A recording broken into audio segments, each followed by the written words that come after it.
உணவகங்களில் எல்பிஜி கட்டணம் வசூல் செய்ய தடை, புகார் தெரிவிக்கலாம் என மத்திய அரசு அறிவிப்பு. ஹோட்டல்கள் மற்றும் உணவகங்கள் உணவு கட்டணத்தில் எல்பிஜி கட்டணம், கேஸ் சார்ஜ் அல்லது எரிபொருள் செலவை கூடுதலாக வசூலிக்கக்கூடாது என மத்திய நுகர்வோர் விவகாரத்துறை தெரிவித்துள்ளது.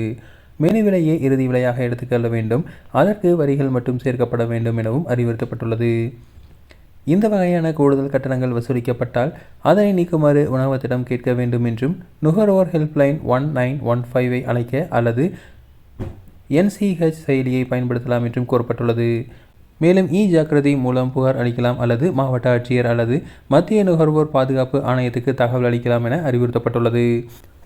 மத்திய அரசு எல்பிஜி தட்டுப்பாடு இல்லை அப்படின்னு சொல்லியிருக்காங்க. அது மட்டும் இல்லாமல் ஹோட்டலுக்கு, அதாவது கமர்ஷியல் சிலிண்டர்ஸ் ரெஸ்ட்ரிக்ட் பண்ணி தான் கொடுத்துட்ருக்காங்க. அதனால நிறையா ஹோட்டல்ஸ் பார்த்தீங்க அப்படின்னா நிறையா மெனுஸை குறைச்சிருக்காங்க. அதாவது தோசை கல்லில் போடுற மாதிரி இருக்கிற மெனுவெல்லாம் குறைச்சிருக்காங்க.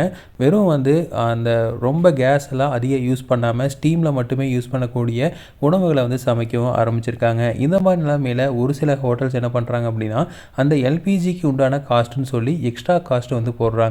அந்த மாதிரி போடுறது ரொம்பவே தவறான ஒரு காரியம். அதனால் அதை என்கரேஜ் பண்ணக்கூடாது.